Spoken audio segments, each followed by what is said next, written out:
All right, what's going on, folks? Hope you're all doing well. Welcome back to another episode of the Bordello. It is I, Sam Adamo, your faithful leader, here alone to talk to you so that I don't feel like I'm talking to myself on this fateful Wednesday or whenever you're listening to this or whenever this winds up going out. It's not even a Wednesday as I'm recording this, but, we stick with the program. Stick with the program. You get the gist. Focus.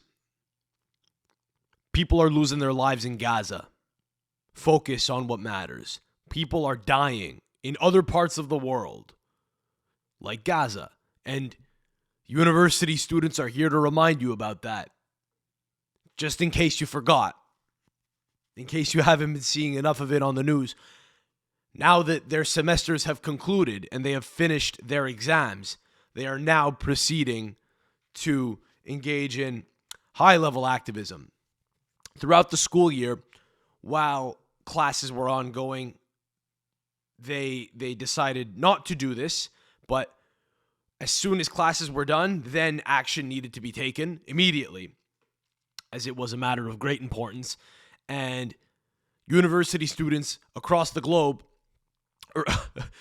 that's a little dramatic, across North America, from what I understand, are camping out on their campuses, including at McGill University, my alma mater.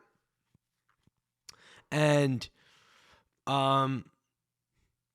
it has been, let's focus on the local scene for a second, although this has been going on, throughout Canada and the United States, as far as I'm aware. And I don't know if it's going on anywhere else in the world, to be honest. Probably not, because we have the most mentally deficient students. And, you got some crazies in Europe too, but ours take the cake. In North America, the American, and I'm including Canada in that when I say American, I mean broadly, culturally American, students are by far the dumbest. They are the dullest, and they are the most susceptible to movements, I would surmise. It's been going on a while. I've been out of the university system for a number of years, so I cannot really tell you firsthand what it's like to be at a university anymore. I finished a few years ago, but I did go to the McGill encampment. I popped in a few days ago, and we're probably going to have a video coming out of the experience there. And why don't I tell you what happened when I went to the McGill encampment the other day? The pro-Palestinian encampment. Okay? Which was comprised of, I guess people about my age or younger. Some people older, but a lot of people my age and younger. Okay? People pretty much in their 20s. Who, know nothing about the world, but also have, I think very little practicality in terms of how they approach the world. By design, university students should not have all the answers. They're there to learn stuff. That's kind of the point. The point is we know nothing. Let's learn stuff. In theory. Hypothetically, that's what a university should do, is inform a young adult and bring them into the world as a more formed adult. But, so in that lies this understanding that you don't have it all figured out. But what we have now are university students, younger people, pontificating to the rest of the world, including governors and legislators and leaders. And the cute thing about a young person, the cute thing about a young 21-year-old person who's rich enough to go, whose family is rich enough to send them to the most prestigious school in all of Canada, is that you see the 21-year-old who's pontificating to the more powerful people in the world doesn't understand that that, and this, I don't want to get in trouble. I know we're just starting the pod off here, but I'm going to speak kind of, this is a little hyperbolic, but they don't understand that people just need to get blown up some of the time. Okay? I know that's an unpopular thing to say. And believe it or not, we will get into football later in this pod. But for now, we're talking about how the world is supposed to work. Now, is it nice that people have to die? No. Do you care until it's your village or your area getting attacked and you need to plead to the world, plead to the humanity, the humanity of other people and kind of, hope that someone will extend the olive branch to you? Do you really care until it's you on the receiving end? Well, no, but that's kind of human nature. I think we almost, I guess as humans, we almost have this defeatist, and this isn't a very Christian thing to say, and I don't want people to die, and I don't, screw people or kill people or hurt people in my daily life. That's how I try to, be a good person, is not, not lobbying for, popular social causes of the moment, but rather just, applying general decent human values in my own personal life with the people that I, interact with. That's what I like to do. I'll pat myself on the back for that and say that's that's more my speed. But,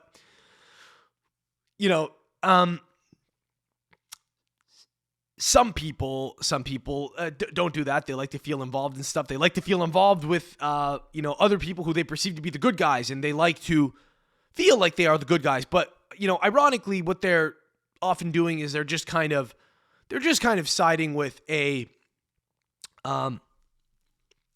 they are siding with a, I guess, kind of an agenda or a broader force for negativity in the world in other ways.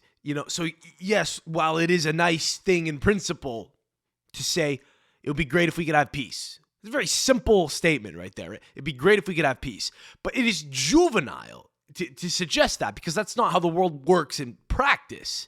In practice, strength wins, and you generally, as a leader of any sovereign state, should, you really have a duty. You have a fiduciary duty to, put the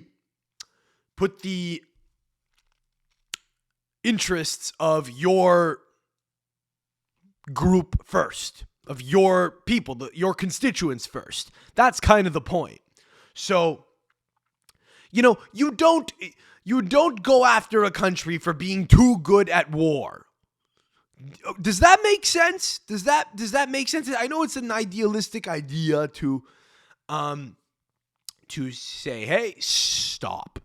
What you're doing, stop. Just what you're doing, stop it. You're funding evil. And it's like, hey man, we got a system going here. We got a system going where weapons exist. We're going to keep making weapons, and people who have weapons will dictate, who gets to bone the girl, okay? Life is a dick measuring contest, and the guy with the bigger warhead or the bigger, nuclear head, the guy with the bigger bank account bangs the girl. That's how it works, okay? So the McGill encampment is fun because, what you have, and this is in all the encampments, I think, throughout North America, is you have, kids who are, by all accounts, college kids, by the way, are and they've always been, potentially, maybe going back to about the 60s. That's as far back as my historical kind of like cursory knowledge extends. But going back to the 60s, college kids have often been insufferable and lobbied for stuff which may or may not be practical, And those people then grow up to become insufferable adults who tend not to have positive impacts on the world. You know, they don't create stuff. They often don't even instill anything of value, you know, to their own families if they have them. Think of the hippies, right? The hippies in the 60s did not grow up to be, I think arguably, the best generation of parents. It's safe to say. Obviously, there are outliers of people that were born in that period, but many of the baby boomers and, other comics, Tim Dillon talks about this all the time. He's probably, the biggest, I can't really speak to this because, I have limited experience with them, but I do see them in society at large. I didn't grow up with them, but Tim Dillon's probably the guy that champions this cause the most. But other people have commented on this as well. Just the social phenomenon of the boomer, right? Just I guess sociologically, psychologically, en masse, that they've been they were a very selfish generation and kind of got this reputation as being very progressive and avant-garde. And then as they aged, they just became, they just type nonsense on Facebook now. They just like to have their voice heard. So it kind of started then, and we still have that now. The people that you see on college campuses right now that are, taking part in pro-Palestine encampments, make no mistake, they are not, by and large, they are not the smartest people. They're not our best and brightest, okay? Our best and brightest are in tech, and they're all sociopaths, and they're all coding. I mean, they're the ones who are really going to change the world. But the leaders who are going to shape society are the ones who could switch codes. And you do have a few of those, I think, in these encampments. You have a handful of them that will go on to shape policy on the new age liberal side because they have something. Maybe some of them have the it factor. Some of them are just brown, and that's all you need. Whatever. Some of them just wear a hijab. Others are just well-spoken. Others might be, a Jew for Palestine, and they kind of, leverage that little angle. It's an angle. Everyone needs an angle, right? If you have a thing that sets you apart, boom, you could leverage that into a career in politics. And as they age, maybe they'll become compromised like the rest of the political system, if they, if we should be so lucky. I mean, can you imagine if they just start, they start their careers off, banging the drum about Palestine, and in 30 years they're still going about, any social issue. It's like, hey man, just shut up, Can you just take your money, take your bribe, and shut up? Take your bribe, okay? Conduct insider trading, and that's the deal, okay? If you get to conduct insider trading and you know how you know how the world works, you know what's going to happen before it does. If you got the crystal ball, you get to be rich, and you don't rock the boat too much, okay? You do it just a healthy amount, as you're allowed to do, to incite social unrest, right? Which is what some of the crazies in U.S. Congress do. Is they're some of them are sociopaths and narcissists and so on, and they're self-important. But others, I think, actually believe their causes, and that is convenient for George Soros, who wants, prominent figures in U.S. politics to sow, is that the word, sod, sow, to plant the seeds of unrest, of social unrest, to grow over time and lead to, a negative, political discourse between sides. And, could there be, honestly, first of all, okay, could there be a stupider thing to say than, hey, we need to listen to the young people right now? The young people are the future. And what that means is, let's listen to the young people who won't shut the fuck up. Let's listen to the ones who are the loudest. When they say let's listen to the young people, they don't mean let's listen to the bros in the frat, okay, who watch the Nelk podcast and go to the gym, okay, and like PBD and Rogan, and maybe almost annoyingly so, but their whole deal is that they just want to make money and have property. They exist, but by the way, those guys do exist. They're in finance largely, which is also not necessarily the best archetype of person that you want to be, but they exist. The point is to paint with such a broad stroke as to say, yeah, we got to listen to young people. And then we say, well, who are young people? Well, young people are, they're all camping out. for Palestine on, college campuses. We need to listen to them. They're the future. They are our future leaders. And it's like, well, kind of not really, because most of them, are not really going to even have jobs. Hell, how many people that hire, that create business are Jews that are just not going to hire, that are not going to hire people that are calling for the death of Zionists.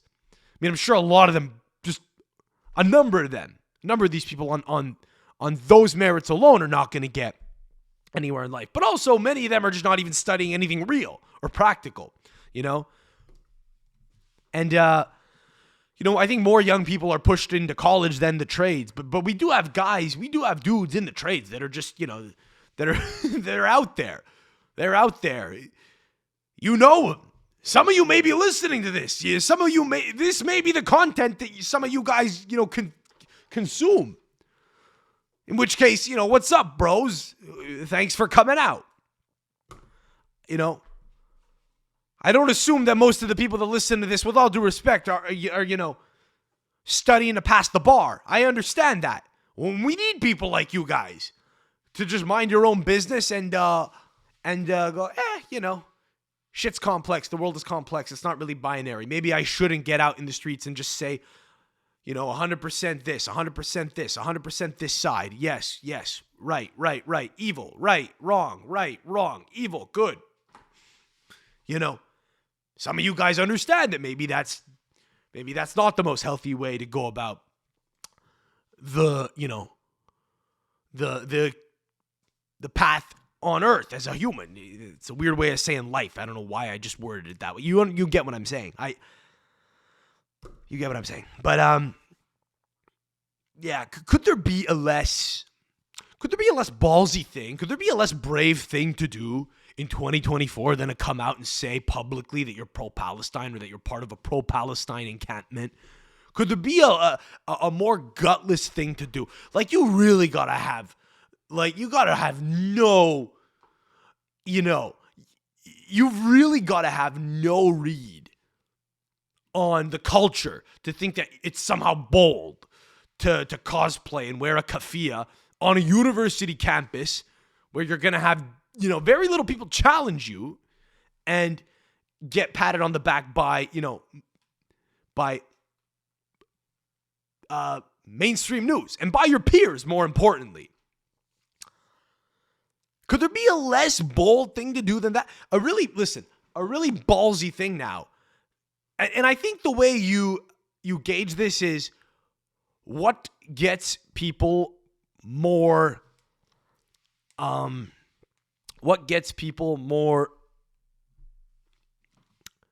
attention via surprise. Okay, not attention through coverage, but attention where it's like, hey, this is kind of surprising. Look at this. This is something a little different that we haven't seen before. One of the ballsier things you could do, arguably, is go onto your university campus and just stand with the bros defending a fucking U.S. flag. There was a guy who I saw went on Fox News last week after him and a bunch of his frat defended the U.S. flag from a bunch of the pro-Palestine encampment people at, some school in the States, whatever. Might have been in Texas, California, New York, not really sure. But, they were all just defending the flag. They were all just standing around it. And the guy goes on Fox. And again, this isn't very ballsy to go on Fox and say this. I mean, this would have been more ballsy to, I guess, say in a room full of his peers or who are liberal arts majors, perhaps. But the guy goes on Fox News and says, he's like, bro, I just love America so much. I'm sorry, that's more endearing. A guy who's like, bro, again, neither side appears that smart, by the way. Then that's okay. Two things can be true at once. Just, bro, I love America so much. That's not a brilliant thing to say. And, from the river to the sea, Palestine will be free. That's not a riveting, that's not a very intellectual thing to say either, okay? These are slogans, very lowbrow, both of them. But what sounds more fun? What's more fun? Bro, I just love America, man. Bro, I just fucking love America. We saw that flag and we just banded together as brothers. And it was like an arm day, is I think what the kid said. He was like, yeah, my arms were sore. It was kind of like arm day. Versus, defund the IDF. And it's like, dude, you're not going to get that, okay? So lobby for it all you want, but you will not get that under any and all circumstances. At least the guy who's defending the flag saying, I love America so much, gets to just live in America and just, at least he gets to marry a Republican woman. At least he gets to marry a woman who wants to have the babies, who wants to have them. Like it's right there and then. Just being a guy who's like, I just want to, I just love America, man. We're free here, man. He's going to get to bone a woman with a sense of humor. That's worth something. He's not going to have to tread on eggshells around his woman. I know a guy right now. I have a friend who started dating like a crazy woman. Like a crazy, woman you got to walk on eggshells all the time now. And he's enamored, and that's fine. And it's early, and it's cute. But he's gone. Like, I've lost him now. Until it ends unceremoniously, I would assume it's gone. It's over because he's fallen for this pseudo intellectual writer type archetype who stimulates him mentally, but whose friends he can't stand. But her he likes because she's gentle, and I guess they kind of vibe, but that's no way to live. You want to be able to make jokes with your girlfriend. You want to be able to like the other day, okay? Like I was talking last week on the pod about my girlfriend's aunt's dog who was like humping my leg, and I was making jokes about it, and she wasn't revolted. I mean, she says, "Hey, you're being an idiot. Stop." But she's kind of like laughing as well. That's a good woman right there. I was with the dog again this past weekend, and I kept trying to kidnap him away into another room to have him let me hump me. And to be honest, he wasn't really humping me like he was before, and it was kind of a little forced, and it's a spur of the moment thing, right? You can't really say, hey, we got a little alone time, let's hump away. You gotta feel it in the moment. But that's not the point. The point was I was still trying to take this little guy into rooms and say, hey man, have at me. Because every time he would try to get at me, all the women would be like, stop that. And I was like, guys, can you guys just chill? Can you let us bro out here a little bit? He wants to hump me. All right. Let him get out the fucking pent up whatever he's got. Okay. I would pick him up and move him into another room, and they would kind of yell after me. And it was a whole game. No one was mad. No one picked up the dog and went home. Okay. Nobody reported it. Nobody, shit talked to other family members and said, that was really not okay. And they didn't get back to me. My aunt was really upset about it. No, that didn't happen because we're not crazy,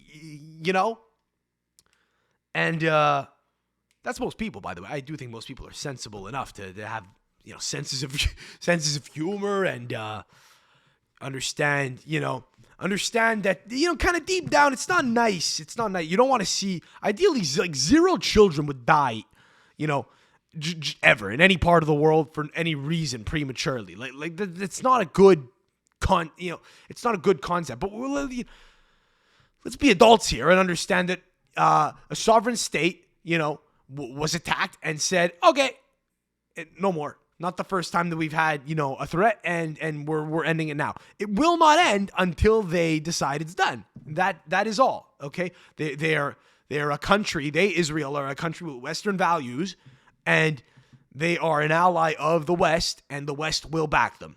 That is all. That is all. And then we get into the Jew conspiracy stuff. And yeah, okay, your lawyer doesn't run the world. Fine, whatever. But I do think that Israel, in response to hundreds, if not thousands of years of persecution, said, we're not fucking around anymore. We're just going to arm ourselves to the gills, and we're going to have better access to information. We're going to, we're going to thrive in the art of war better than any other country. We will have better information than everyone else. We will use spies. We will compromise heads of states.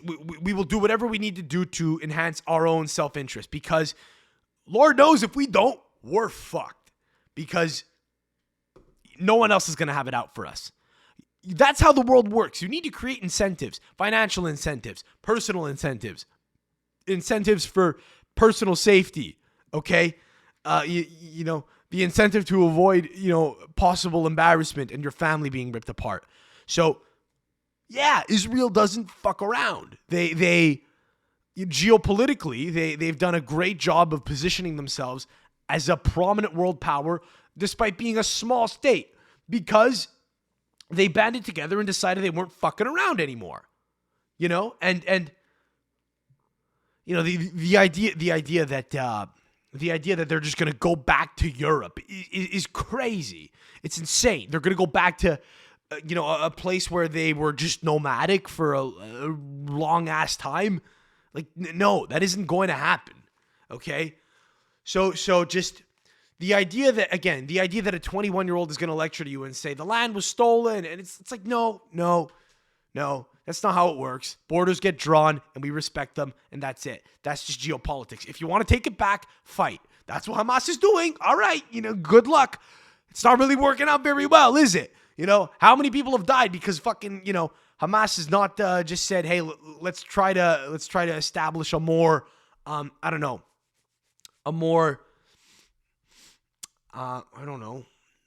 modern society that can coexist with Israel. I don't know. You know, this is a whole debate which could be had because people on, you know, that side of the, ideology. No, it's not even ideology. That people on that side of the, just the whole debate. Okay, on that issue, will, you know, maybe argue that they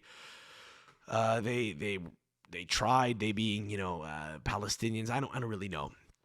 There's also the uncomfortable. You know, I'm not lost on the fact that I think the Israelis kind of created Hamas in the 80s to fight the PLF at the time, not unlike how the US or the USSR it created, I think, Al-Qaeda to fight the Mujahideen. Basically, you know, shit kind of the butterfly effect, I guess, of past, you know, military plays can sometimes snowball into something problematic. But that's neither here nor there, because the root cause is kind of not really relevant if you're Israel and you say, hey, yeah, we created this, so we deserve everything that comes our way. It's like, well, no, we created this thing. It's a whole behemoth of an issue now. I guess maybe we could have done better, and I suppose we maybe fucked up, and I didn't really account for the fact that this little organism that we might have, you know, I guess planted seeds of, you know, would ever sprout to this prominent a problem. That's irrelevant. The point is the problem now, and you handle it, right? It's a security threat now, so you handle it. And I, you know, I don't know if Hamas really attacked them, you know, sneak attack style and got away with it. I don't know if the Israelis got, you know, I don't know if they got, we talked about this, you know, literally the week after October 7th last year. But you know, I don't know that the Israelis were caught off guard. They might have, someone, you know, might have allowed it to happen in an effort to have like an optical, you know, excuse to go after Hamas. Who knows? Who the hell knows? You know, local like dirtiness in politics could be at play, because that shit happens all over the world. That's human nature, right? Politicians want to stay in charge and you know, will try to, you know, move pieces on the chessboard or use whatever they can, you know, whatever other actors they can as puppets to, you know, play out things as they want. Who knows? But ask those questions, you know. How did this happen? What's really going on in the world? Are there you know, are there evil people kind of on multiple sides of multiple different issues where people individually are making just evil decisions? That's quite possible as well. Ideally, you want to try to weed those guys out and vote them out and then vote, you know, good people in. It's very easy for, you know, a con man to get elected into, you know, office. That's often what happens in the case of prominent elections, is somebody who has borderline psychopathic traits is able to trick swaths of people into liking them. I mean, that's a crazy skill. There's a reason why Bernie Sanders, you know, I guess was kind of liked because he didn't seem to be that guy. He did seem to at least be, 100% himself, if nothing else. But that's also a reason why it didn't work, because he was this disheveled Jew from Brooklyn whose hair was always a mess, who looked like a mad scientist. It's crazy to think that works. It doesn't, okay? It doesn't. Newsom from California works more because he's tall and hot and has, nice teeth. And he sounds, I don't know, he sounds like he would whisper sweet nothings to you at dinner. That just has more value. There's nothing going on in his head. He's an idiot. But he's also kind of the perfect amount of stupid where he may be playing a little dumb. He may be a little dumb, for real. Who really knows? But the point is he's able to kind of just go, I think I would be a great president because, and then he proceeds to say something, that could be equated to hot air. It means nothing, but that's how you sell people. It's not with hardline ideology a lot of the time. Okay, it's why RFK is going to have a hard time getting elected. Never mind the fact that he's anti-establishment, they're not giving him a platform, but just optically, he's a hard sell. And the best people that are running for office are able to speak to the masses and treat them like the simpletons that they largely are, and manipulate them to do a thing, which is just cast the ballot for me. So yeah, weirdos run the world, okay? If you really want like a lot of power, you kind of have something a little off, okay?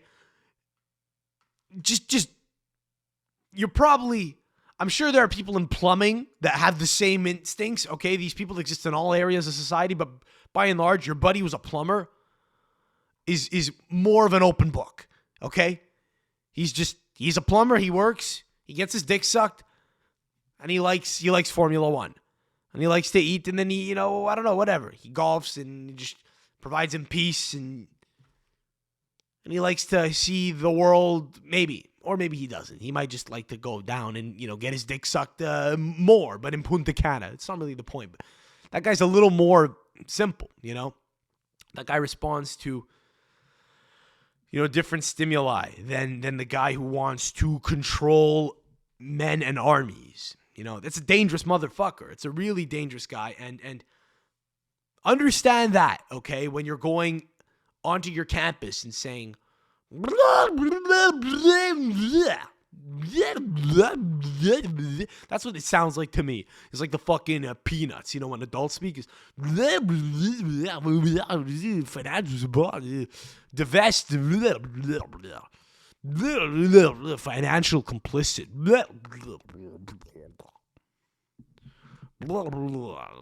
evil. Like, dude, hey man, you're in college, man. Just get drunk. Get drunk. Do a keg stand.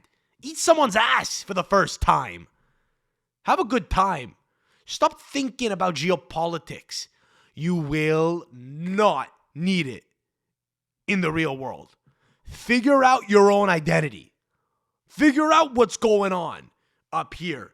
Figure out what's going on in the world. Figure out your place in the world. It ain't as an activist. But here's the thing. It gives people meaning to feel part of something important because people's lives feel largely important to them now. As a young person, you don't understand what you're doing because you have too many options, okay? Nobody just becomes a fucking plumber anymore. And they say, I need to think of an arbitrary, weird fairy dust type of field in which to study. This is for a lot of people, by the way. There are people that have, that are higher functioning individuals. Higher functioning people, okay, do well in school, they have prospects, and they go into a field that will pay them a boatload of money and has value to society, i.e. medicine, okay? Unless you're a dermatologist, in which case, go fuck yourself. And yeah, I know you catch melanoma and cancer, but, fuck you, okay? Medicine happens within. You're doing surface level shit. If you're a dermatologist, you're just sitting in an office enjoying cutting people with a scalpel, okay? So yeah, I know. Just don't come at me and say there are some doctors that basically do nothing. And yeah, okay, people that sit in an office and read, scans are going to be replaced by AI one day. I know that. Okay, but the guy doing, conducting brain surgery or oral maxillofacial surgery, okay, who's getting paid a boatload of money, and we say we pay doctors too much, you're fucking nuts. Okay, if you get into a car crash and your jaw's broken, the margin for error is zero. The guy who, fixes your cheekbones and your jaw joints needs to nail it 100%. What's that worth? What's your jaw never clicking again for the rest of your life worth? Is it worth $750,000 a year and they don't pay taxes? Maybe. It's hard to put a value on it. So yeah, pay them the fucking money, okay? Like, all we're doing as taxpayers is really just like building stuff for us to use, like roads, ideally. Like, and I know it gets, I know our tax money doesn't go to the fucking best places all of the time, but it should go, in theory, to infrastructure like roads and keeping us alive, i.e. medicine, okay? And making sure nobody goes, like, I guess, ridiculously hungry, And that's not communist, all right? Take it easy, fucking, what are you going to take a handout from Uncle Sam type people? Take it easy, all right? Most countries in the West have some kind of, social safety net, okay? It's part of the deal. It's part of what you pay into. It's a kind of insurance that you just have a little bit that you could, eat a little bread and crack an egg onto an open flame and have a little protein. If if things get really dire, okay? Can we at least let people have a loaf of bread and a fucking, carton of milk? Is that okay too, But, otherwise, again, we pay for infrastructure and we pay to keep people alive, okay? Medicine. And there will always be value to the field of medicine. And the real overachievers, okay, who are not lazy, who just have it in them as kids to fucking finish their homework, who wind up going into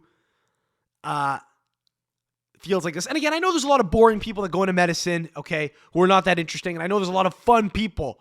There's a lot of fun people in my world. I try,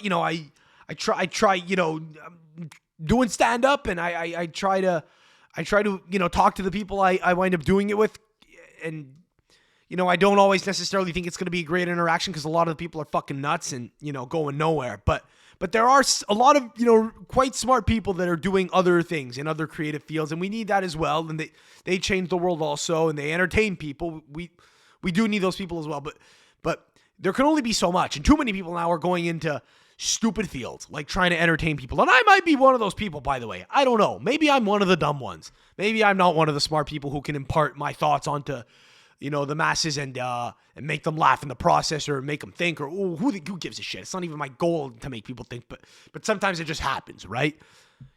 I think stuff, I say it, I like it. It's a process that's fun for me. It feels good, You're just fucking, it's great. Doing comedy is fucking great. If it works out, it feels good for me and it feels good for you. So, hey, win-win. The problem is it can't be everyone who does that, right? Not everyone has anything to say. Not everyone has an interesting enough brain. Some people are not quick-witted enough. Some people are dull. And they're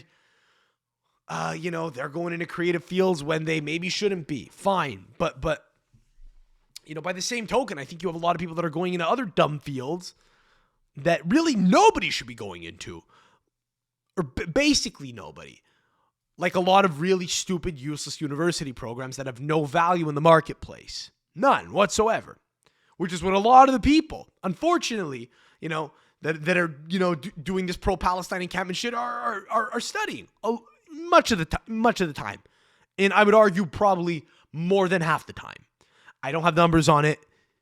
That's my hunch. That is my hunch, okay? There might be a few. I'm sure there are woke kids in economics, okay? But, yeah, it's probably more than half that are studying some stupid shit that makes, none of their parents proud. Is that fair? I think that, overall, there's an interesting thing where, some of the dumbest people in college which is where some of the dumbest people in the world wind up now, because it's where everyone gets pushed, okay? And I get that there are really dumb people that don't even make it into college, but, you know, in some ways those guys are a little more harmless. I feel like a lot of the real dum-dums that go to college think they're smarter than they are. And that's what's really freaky. You know, many of them are kind of corner cutters. I've noticed this anyway. Many of them are corner cutters who really just haven't experienced a lot of hardship. And I'm sure a lot of them have kind of wound up being like super pro Me Too and everything that comes with it, right? Which is BLM, pro-Palestine, and so on and so forth, right? And the gamut. I'm sure a lot of people wound up on that side because whatever, they had they might have been abused psychologically or whatever. They're just, a lot of the time they're just, in cases like that, they're just sick puppies. They're just damaged. You ever have a little chihuahua, okay, who's just like scared of everyone, who's just shaking all the time and doesn't know what the fucking, doesn't know who to trust. There are a lot of really just damaged little chihuahuas out in the world. Well, we should have sympathy for them. We should have mocked them, for it. But also, it's, maybe we should. I don't know. I don't know how nice it is. I don't know how nice it is to do. Is it punching down? Maybe a little bit. Maybe a little bit. Is it entertaining? Fuck yeah. It can be. For some people more so than others, right? Some people really like seeing, the left get fucking dunked on, for example, right? But it's not dignified, dude. Like, my cousin works with his hands. He's going to lay the pave, on our front yard with his buddy. And they came over the day after I went to the McGill encampment, and they're just fucking, I know none of this shit, right? I can't do anything with my hands. And my cousin and his buddy are going over, like, the process of what they're going to go through. And that's a real practical skill. That's a real world skill right there that they have. That's got, market value. Yeah, I'll build stuff for you. And I'm just there like, hey, bro, look at this. Look, this is me yesterday fucking owning some liberals. like what I'm doing is also kind of useless, I guess in some way. But, man, it's I guess it's just sort of interesting also how all the causes get put together, right? So it starts off as pro-Palestine, but when you go there, it'll say, I don't know, it'll say all cops are pigs, defund the police, and somehow that has to do with Gaza. Somehow that has to do with the refugees in Rafah who have, some of them have tried to leave Gaza, and the people at the Egyptian border have said, no, go back, So somehow those two variables are correlated. The conflating of causes is one part of it, but just a lot of it is people cosplaying because it's fun, because you're young, it's the summer, okay, school's out. Put on a keffiyeh. Put on the bandana. Whatever the fuck. Whatever that thing is. I think it's called a keffiyeh. Put it on. Because you're playing a part. Okay? You're not going to camp there for the rest of your life. It's for a couple of weeks. It's fun. Okay? You go back to your dorm. You have a shower. You come back to the encampment. Okay? People donate, food to you. You blow your professor's dick in the encampment. And that's all. Your creepy professor. I went to the encampment with another comic. We interviewed some people. There was a professor there who just said he was entrenched in it. And to be fair, he seemed like a good guy, I guess. But he also seemed like a guy who definitely would have fucked a student if, a sufficiently hot, student with short hair, but who, I don't know. For some reason, she's not one of the gay ones. She's like, I'm a feminist and I'm a whore, basically. I'm sexually free. I'm gonna fuck whoever I want. She's one of those. If one of them, she came on to the teacher, the guy would have boned her. So I don't know. These don't seem like the most. I don't know. First of all, none of the professors that are involved with these causes seem to have families, and none of the students there seem to have it as a top priority to have a family at some point or to figure out their own life. They're concerned about what's going on elsewhere instead of trying to, I don't know, establish themselves in the world. In just any field. other than social justice and activism. But yeah. No, I mean, if you support Palestine in 2024 openly and you talk about it like it's brave, you're not, okay? It requires no balls at all. It requires none. What requires a little bit of balls is to say, you know, it's not nice to see people die. However, is it our place to judge Israel for being better at warfare? I'm not saying I'm saying that, but if a person comes out and does say that, that's a more brave thing to say in 2024, because that opens up the dialogue. And it's a thing that a lot of people think and kind of innately understand, but shrug off. And what do most people think? I believe. I think they understand it's not a totally binary thing. Most people are not out there protesting in the streets. A lot of dum-dums are. Maybe some smart people too. I don't know. It's a lot of dum-dums though. I think you have a lot of people that are just kind of quiet, private, solemn, reflecting on it, saying, ooh, none of this really feels good. That's kind of the correct approach, you know? But, yeah, I mean, if Montreal, if Montreal got, slaughtered by a gang of Punjabs from Toronto, okay? If a bunch of turban-laden Sikhs from Brampton descended on Montreal and just started stabbing people in the streets to the tune of 2,000 to 3,000 people dead, okay? In Montreal in like a day. And the province of Quebec announced war on Ontario, who's harboring these people, these Punjab, okay? These Punjab pricks. I like the alliteration there. These Punjab pricks.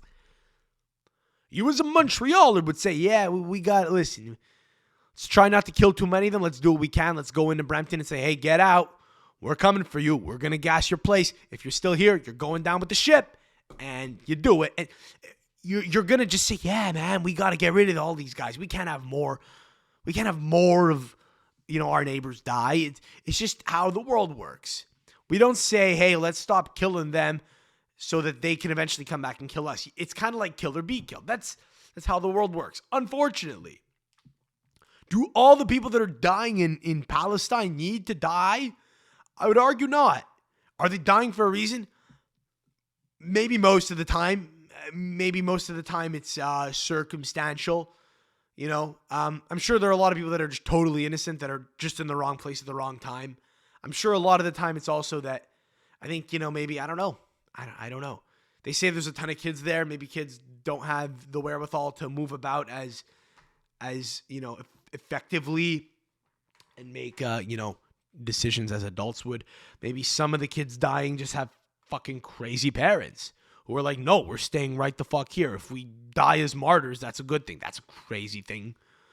It's a crazy thing to believe, but damn well that Hamas would love more people to die, because that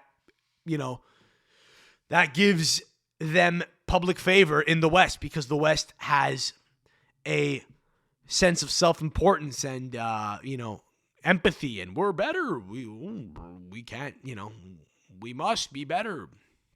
We must be better than this. We must lobby to stop it. And it's like, hey, man,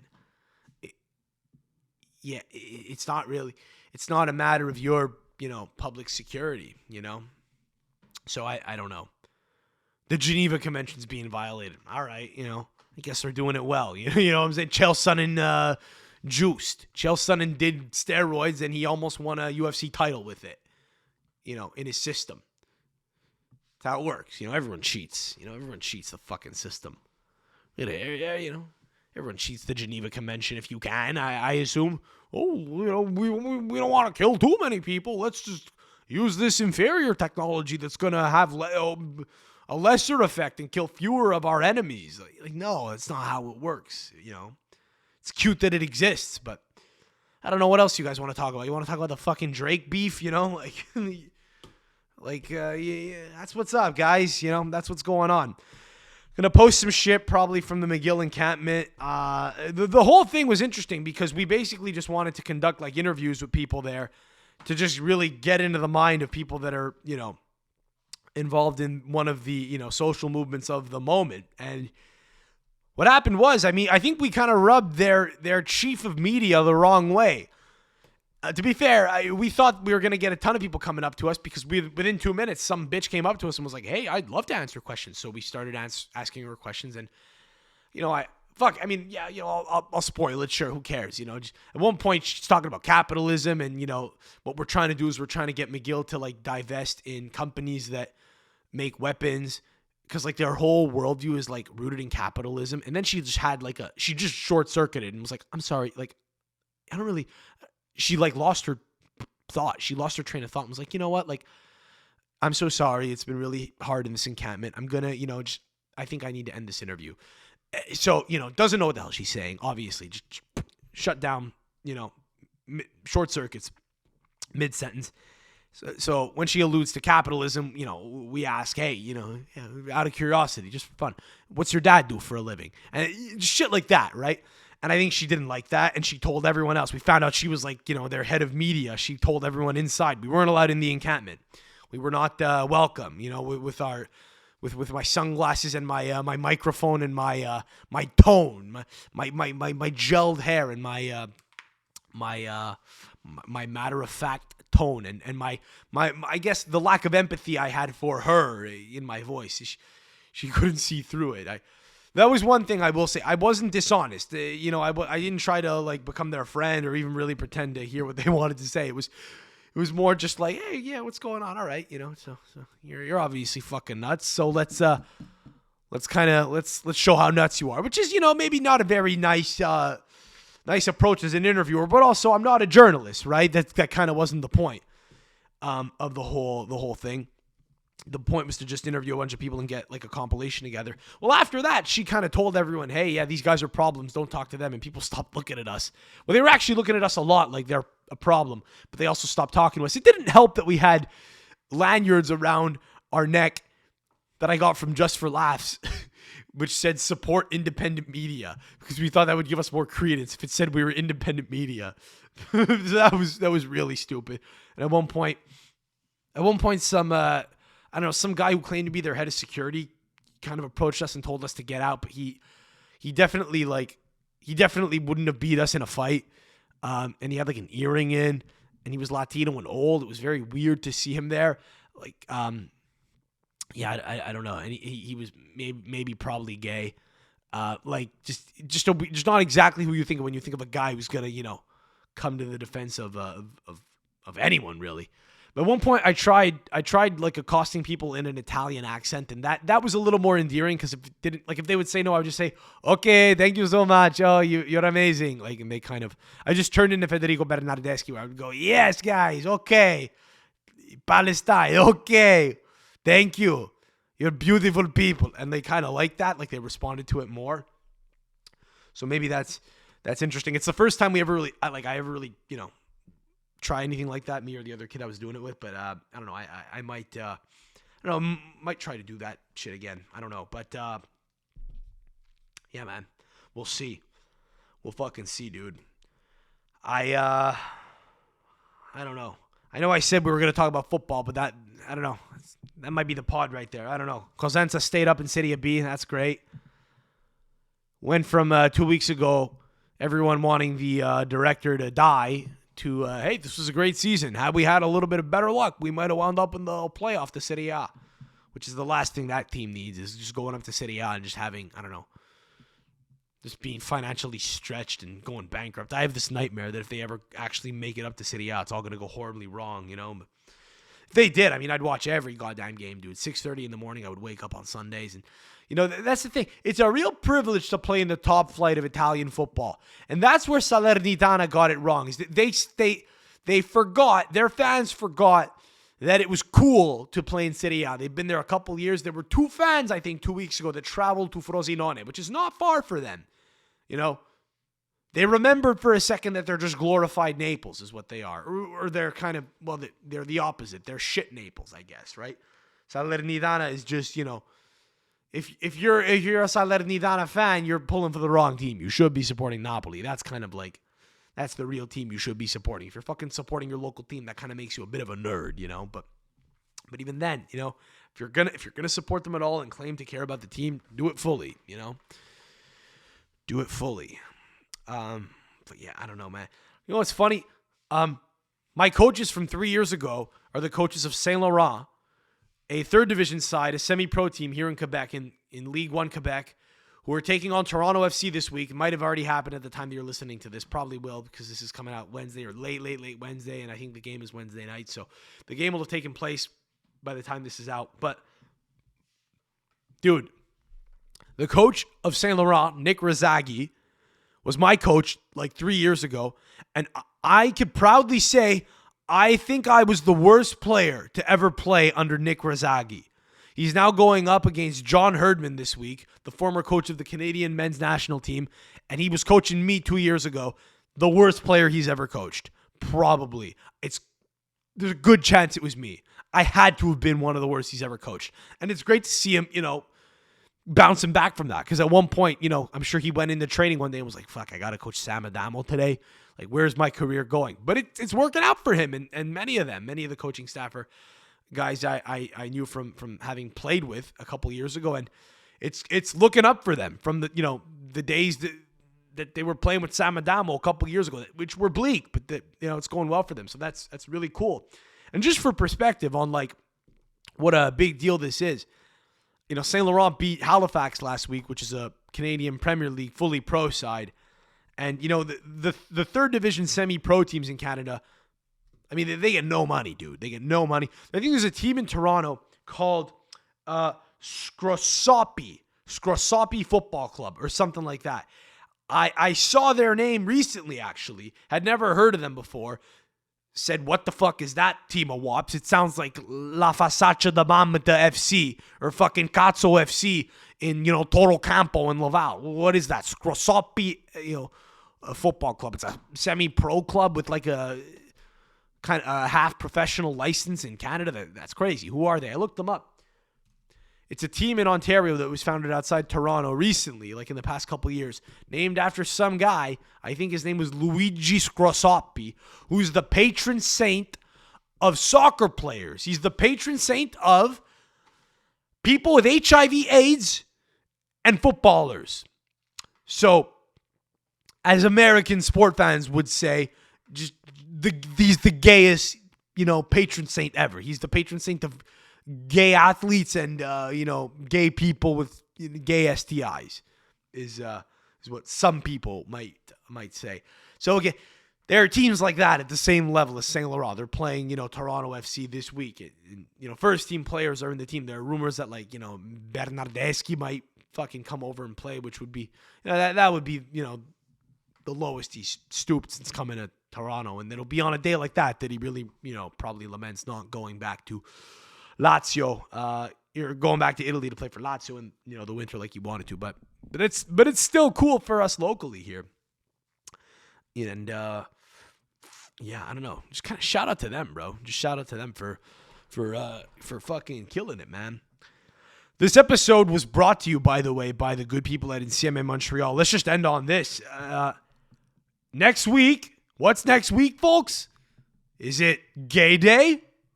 Is it Gay Day where all the athletes are going to come out on the 17th of May? Yes, it is. But that's not what we're talking about. We're talking about what's happening on the 19th of May when a party will be taking place at a banquet hall in Laval where wedding food will be served and where it will be open bar and where performances will take place and where you will be with a bunch of other equals, intellectual equals. You could shut your brain off and just be among hardworking Italians who don't give a shit about Palestine probably most of the time.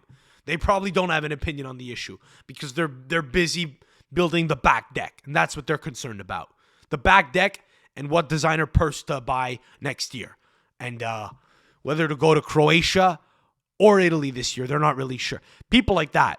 Which, refreshing, by the way. I'm looking forward to it. I will be there if you have any interest in going. If any of you give a shit as if any of you want to meet Sam Adamo, I will be at Insieme Montreal this year on Victoria Day weekend, the 19th May. It's presented by Stevie V and Mass Min, two local figures who've been putting on shows for 15 years. Sal the Voice Valentinetti's coming up from New York.